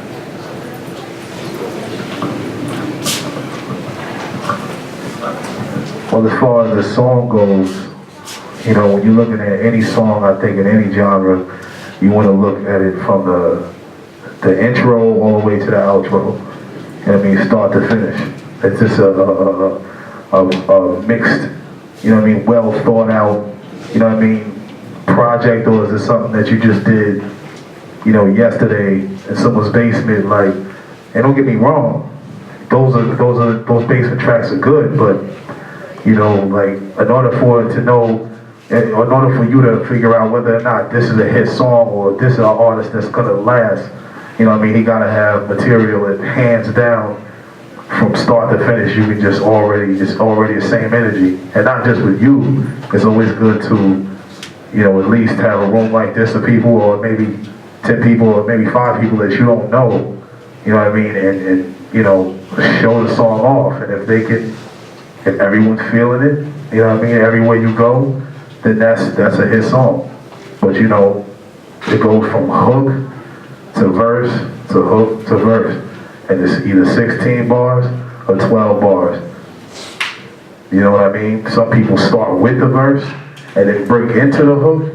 You know what I mean? And everybody has their own strategy, but you know, you gotta, quality-wise is extremely important. That's why we do what we did, you know, this album, this mentality, and even my individual tracks that I have on the upcoming album, we have to get it mixed and mastered, you know what I mean, twice and thoroughly, you know what I mean, because there's so many different sounds and so many different pitches and electronics that go into making a hit record, you know what I mean, so I think that's how you tell, you know, just start to finish. No doubt. I would just say, you know, I guess speaking from the so-called historian, you know, studies, hip-hop studies thing, you know, I think it needs to be emphasized, as I believe has been mentioned already, you know, first of all, a lot of this music goes back to a time before the internet, you know, before social media. You heard a song or you heard a lyric, and maybe you didn't know exactly what you were hearing, but you're learning something. You know, there's a lot of us who came up, I guess Gen X, or whatever generation you want to call it, we got our education from hip-hop. I mean, there was a lot of 5%ers in hip-hop back then. I didn't know what a 5%er was yet, but I heard that, you know, they're talking about knowledge of self, they're talking about, you know, an Afro-Asiatic black man, and, you know, something's got you thinking, you don't know what you're hearing.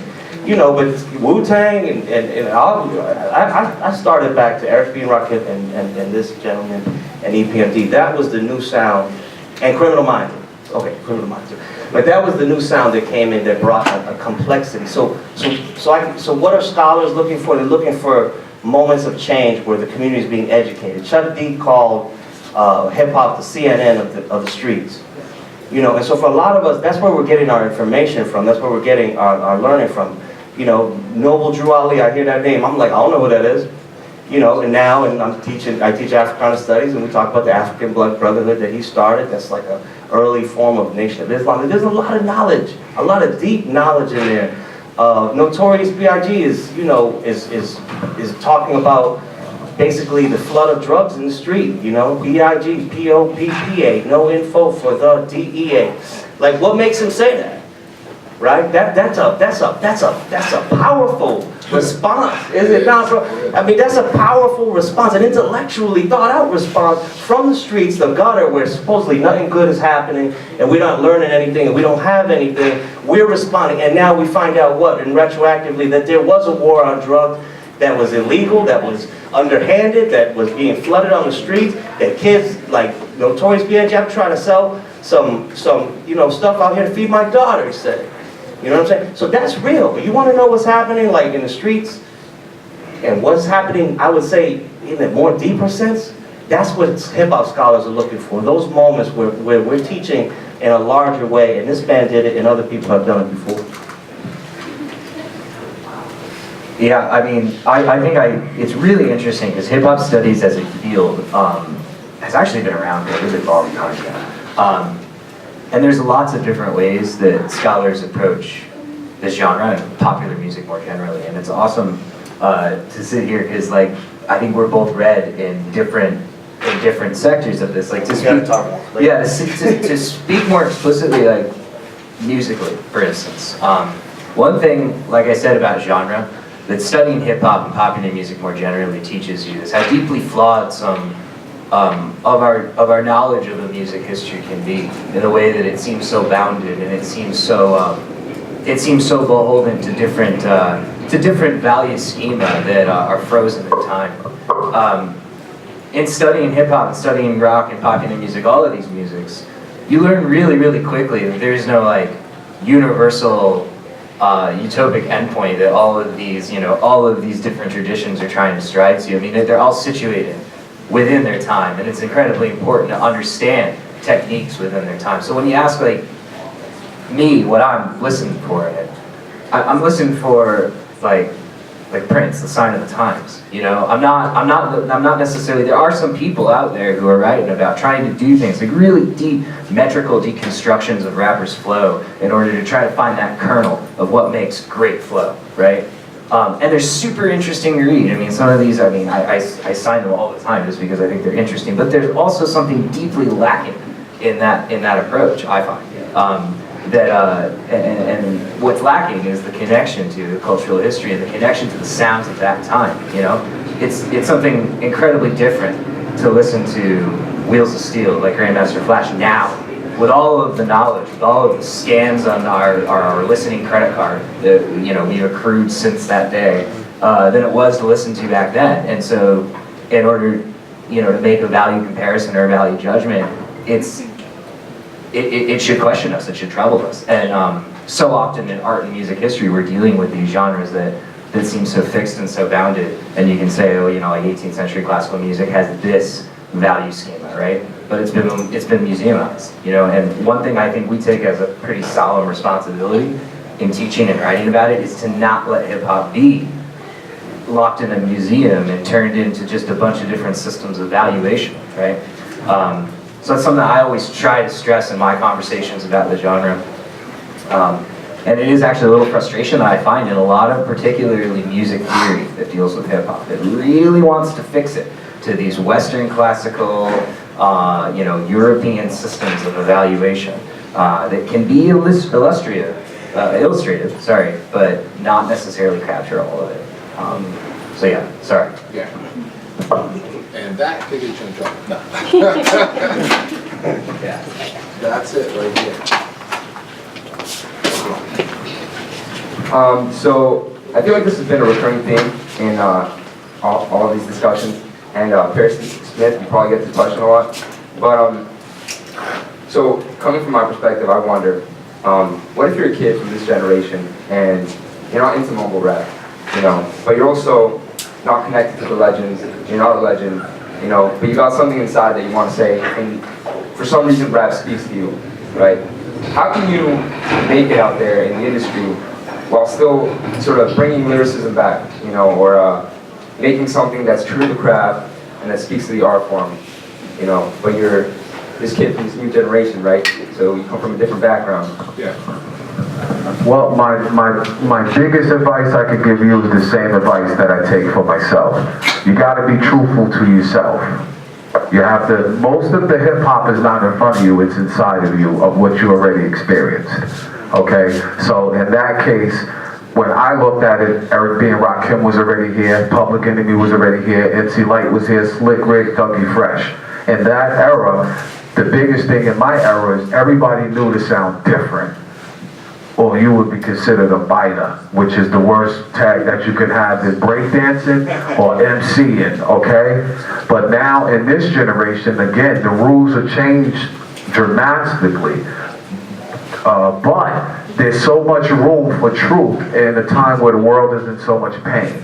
Okay, so you got so many kids that are your age that don't speak to their parents, that don't speak to their teacher, but you drop a CD that has the effect like Eminem's Stand, okay, or Tupac's Dear Mama, the pain.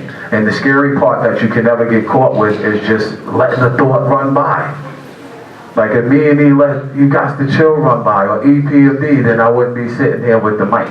But if you believe something and it's on you like that, then you owe it to yourself to keep it authentic, raw, and straight up. And not just for one album, we got about 20 LPs. To stand the time, because you don't want to do a dope album, go out there, see the whole planet, come home, now your career's over, and a kid who was studying you comes behind you and then does 5 albums. Kind of like, what's his name? Aaron Hall from Guy and R. Kelly. Okay, so Aaron Hall was the nasty man, he was the OG. R. Kelly just had to sit in the back, chill, And then next thing you know, I Believe I Can Fly, and then look at the difference between how far his music was able to go than how Guy. So I could tell by the way you stood up and held your mic what time it was. And if you really feel it like that, then you're supposed to be truthful to yourself and go. And with all the technology around you, that's what it is, man. Because that's the biggest distraction. Me and he always said, yo, man, we're going to do this song. What? Come on, man, there's Run DMC, EPMD. What makes y'all think y'all could? And then you're sitting there looking at Run DMC like, wow, if we would have listened to our friend. We did a song called, on our second album, It Wasn't Me, It Was the Fame. And it was us explaining to our friends why we can't be their friends no more. Because we listened to the voice in our heads and we activated the rhymes. Okay, the employees of the year, we're back to work. We took time off. All the rappers got jerked due to the fact they whacking their tracks, had to go back in stacks because they lacked the ingredients. EPMD and scratch for that. That was just us there viewing the state of hip hop. And when we popped the garage and pulled out the F-150 Ferrari, how was we gonna look amongst the rest of them? You know, because I got kids too. So the new Cars movie that came out, you know, Cars. What was the point? There's always a point. Even though he was the fast one, Lightning McQueen. It's 2018, they got nitrous, they got new guys on the track, so maybe your run is done. Maybe you should be a trainer, and then you could bring in the champion to pick up where you left off. That's what it's all about. Times always change, and you should follow your thought if you really believe it, even if your people telling you you can't do it. All right, we'll take one more question.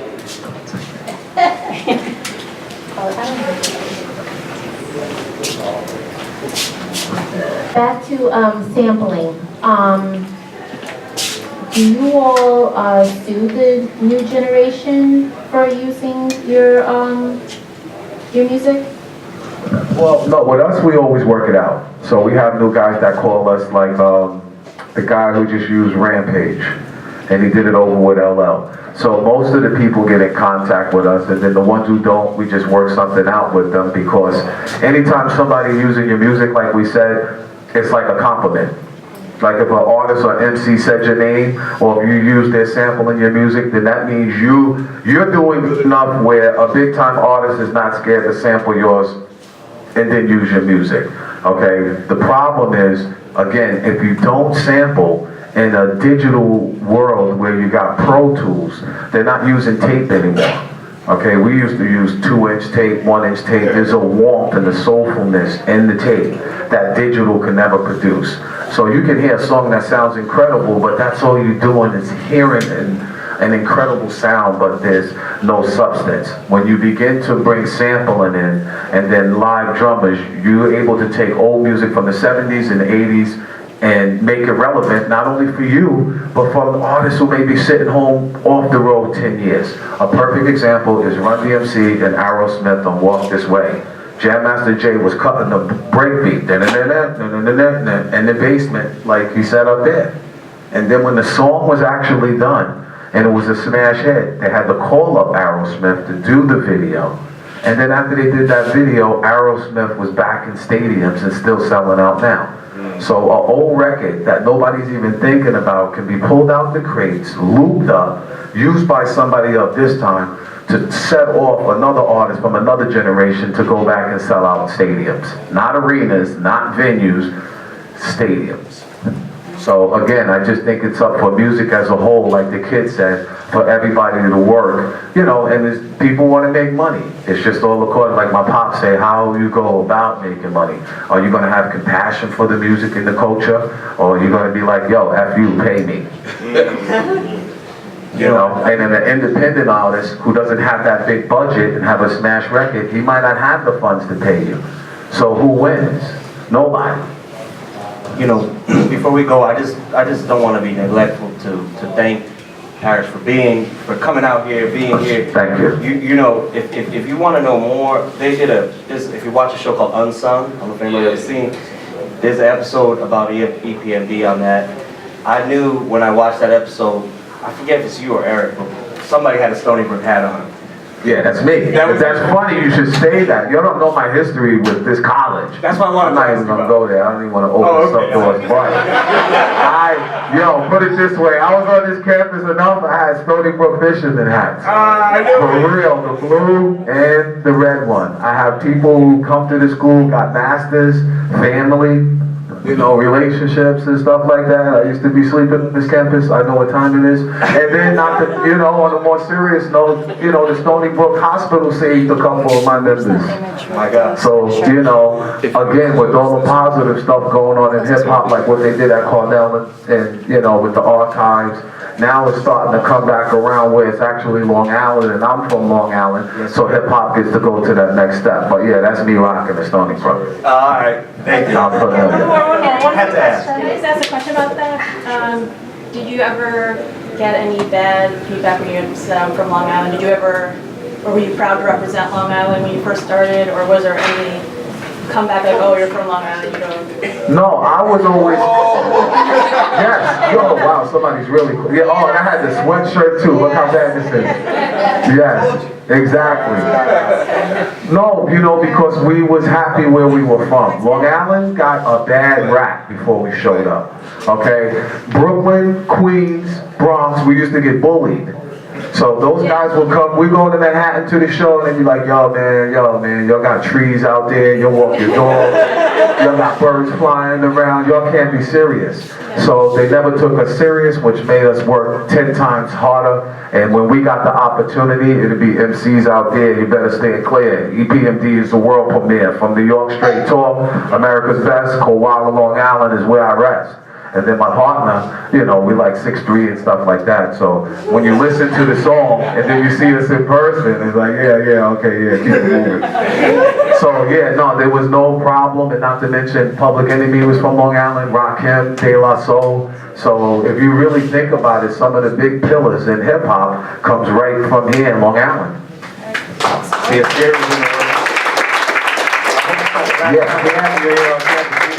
Yes, oh yeah, definitely. I'm like 15 minutes from here. Perfect. Folks, thank you. This was so rich. This was so great. Thank you to all the panelists. Thank you to Vincent Clark for making this possible. Mr. Clark. Okay. I'm just happy for hip hop, the interest, and what it really means, because there's so many people who really believe, like the Tupac, like I had personal relationships with these guys, and there's so many people that from back there that had it in their heart for hip hop to arrive like this, but never actually got to live to see the day like this, where it's not just on us no more. The universe is embracing us, some for positive and some for negative, but this is a great start. And I do agree with that. As I was putting all these clips together and organizing this, as you were all doing it, this is an evolution. I remember when the Sugar Hill Gang came out, the Sugar Hill AS. And it was so different from anything else. And I never thought it would catch on, because it was so different. And we sit here today, we stand here today, and the evolution is tremendous. It is far-reaching. It is worthy. It was worthy in the beginning, but the recognition wasn't there. But now the recognition is picking up speed. And for you to come here, and for all of you to just weigh in on what is happening in this evolution, is fantastic. It's a step in the right direction, and I hope you keep going with it. Yeah, I love it, because again, it was just us out there. So, it's a whole other level to this. So when it was just us out there, how do you transform from hip hop and what we actually do, and then when you got to deal with the real world, so to speak, it's hard to, wear both hats. But then when you look at the evolution 2018, and then you see like the seriousness of really looking into it, there's people to speak on behalf of the culture, whereas there's people in the culture that try to speak on behalf of it and they just don't get a fair one. But when you got a professor that walks in there and got the tie on, oh man, hold on, this guy knows what he's talking about. Or when, the music teacher, you can't just run past that, because when you listen, and that's the whole key to success, learn to listen to learn. Because people who care about you will point you in the right direction, but it's hard to listen if you're talking. This is some of the stuff that we learned. Like, this was the whole point. Not for hip hop to get lost in the abyss and become a fad, but to give it to the people and then make sure from an artist standpoint of view, from a business standpoint of view, from a fan standpoint of view, we took something from nothing. And it's okay that it makes $1 billion for other people and stuff like that, but it's more important for the architects to be healthy, you know, sound mind, like right there at 12 o'clock speaking to the people, like, you know, like this, as opposed to sick or dead and didn't even get the benefit from the art form that they sacrificed for. That's all. You know, we should also thank Mona for putting this. Yes, yes.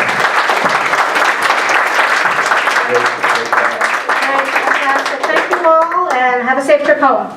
And the Parish, I hope this is not the last time we're seeing you. Yes? No, if I'm in town and I'm off the road and I'm not working, this is great for us because we be working, doing what we doing for hip hop, but when the right powers that be that call, we just show up and we're in the early stages of preparing hip hop. We're repairing it. So basically the real culture got left for dead, but now you got distribution companies, you got corporate companies, you got all this type of support to rebuild the independent label, which supports the independent artists, and that's where we at right now. So I appreciate everybody coming down, showing your love for hip hop. You know what I mean? I got the new album out, Business Mentality. Big shout out to my man Eric Sermon, and anything Stony Brook, as you see. I still connected. I got ties up in here. But anyway, yo, feel free to reach out and I'll be here. Thank you for your time.